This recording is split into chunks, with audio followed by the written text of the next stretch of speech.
राजस्थान के सवाल उठाए जाने के बाद आईसीएमआर ने रैपिड टेस्टिंग किट पर फिलहाल रोक लगा दी है। आईसीएमआर के चीफ साइंटिस्ट रमन गंगाखेड़कर ने माना कि कुछ टेस्ट की रिपोर्ट में समस्या आई है। आईसीएमआर ने सभी राज्यों से 2 दिन के लिए रैपिड टेस्टिंग रोकने को कहा। रैपिड टेस्टिंग किट की जांच के बाद इस पर आगे फैसला लिया जाएगा। अभी पुरानी तकनीक से टेस्टिंग जारी रहेगी। राजस्थान ने कोरोना वायरस का एंटीबॉडी रैपिड टेस्ट को रोक दिया था। टेस्ट रिपोर्ट में गलत परिणाम आने के बाद प्रदेश में रैपिड टेस्टिंग पर गहलोत सरकार ने बड़ा फैसला लिया था। एसएमएस अस्पताल में भर्ती कोरोना के 168 मरीजों में सिर्फ 5% रिपोर्ट पॉजिटिव आने के बाद राज्य सरकार ने जांच किट पर सवाल उठाए थे। राजस्थान के सीएम अशोक गहलोत ने रैपिड टेस्ट किट में खराबी को लेकर केंद्र पर हमला बोला। गहलोत ने कहा कि ये डराने वाला मामला है। केंद्र सरकार कोरोना से जंग पर अपनी पूरी रणनीति जनता के सामने रखे। राजस्थान सरकार ने बड़ी पहल करते हुए कल से प्रदेश में मोबाइल ओपीडी शुरू करने का फैसला लिया था। ये ओपीडी घर घर जाकर लोगों के स्वास्थ्य की जानकारी लेगी, जिससे कोरोना के अलावा मरीजों को राहत मिलेगी। 24 घंटे में 705 मरीज स्वस्थ हुए हैं। करीब 17% की दर से मरीज रिकवर हो रहे हैं। देश में अब तक 3252 लोग स्वस्थ हो चुके हैं। राजस्थान के प्रतापगढ़ समेत देश के 4 जिलों में 28 दिन से कोरोना का कोई केस दर्ज नहीं हुआ, तो 14 दिन में कोरोना से मुक्त रहे जिलों की संख्या अब 61 हो गई है। देश भर में कोरोना के कुल केस 18,985 हो गए हैं। 24 घंटे में 1336 नए कोरोना मरीज बढ़े हैं। देश भर में कोरोना से मौत का मामला बढ़कर 603 तक जा पहुंचा है। कोरोना को कंट्रोल करने के मामले में अमेरिका और जापान को पीछे छोड़कर भारत दूसरे नंबर पर पहुंच गया है। दक्षिण कोरिया कोरोना कंट्रोल करने में सबसे आगे रहा।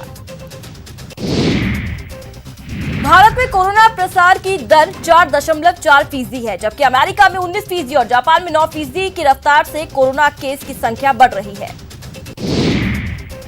डॉक्टरों और स्वास्थ्य कर्मियों पर हमले के विरोध में डॉक्टर कल यानी 23 अप्रैल को काला दिवस मनाएंगे। आईएमए के मुताबिक देश भर के डॉक्टर मोमबत्ती जलाकर अपना विरोध जताएंगे।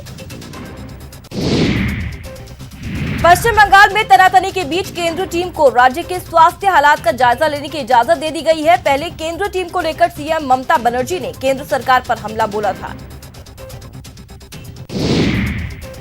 दिल्ली में अब राशन कार्डधारियों को अनाज के साथ ही जरूरी सामानों की किट भी दी जाएगी, जिसमें दाल, चीनी और खाद्य तेल जैसी चीजें शामिल होंगी, जिसका ऐलान सीएम अरविंद केजरीवाल ने किया।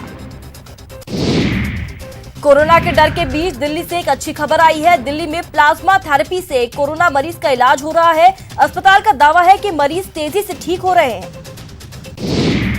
देश में कोरोना ने सबसे ज्यादा प्रभावित महाराष्ट्र राज्य को किया है। महाराष्ट्र कोरोना मरीजों की संख्या 4,600 के पार पहुंच गई है, तो वहीं महामारी से अब तक 232 लोगों की मौत हुई। यहां कोरोना के 572 लोग ठीक हो चुके हैं।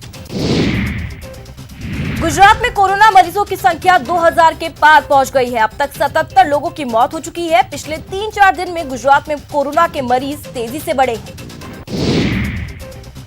पिछले 12 घंटे में राजस्थान में 63 नए केस, जिसके मरीजों का आंकड़ा बढ़कर 1659 तक जा पहुंचा है। प्रदेश में कोरोना की अब तक 25 लोगों की मौत हो चुकी है। जयपुर में 648 कोरोना के कुल केस। भीलवाड़ा में कोरोना मुक्त होने के 12वें दिन आज फिर एक साथ 4 कोरोना पॉजिटिव मरीज मिले हैं, जिसके बाद भीलवाड़ा में कोरोना पॉजिटिव का आंकड़ा 32 तक जा पहुंचा है। नए मरीजों के परिजनों के भी सैंपल लिए गए, तो वहीं इनकी हिस्ट्री की भी जांच पड़ताल जारी है।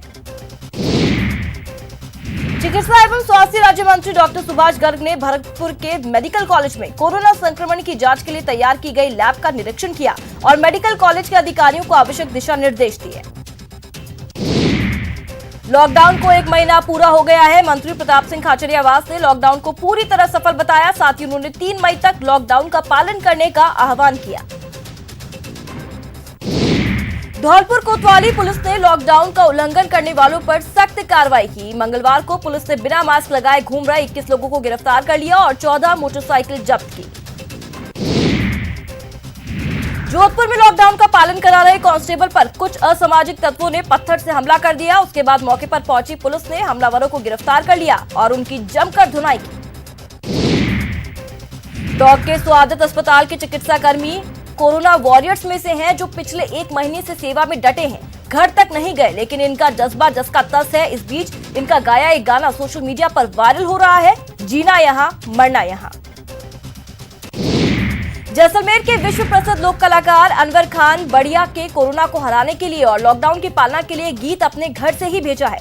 ये वही लोक गायक है जिनको भारत सरकार ने इस बार पद्मश्री अवार्ड के लिए चुना है।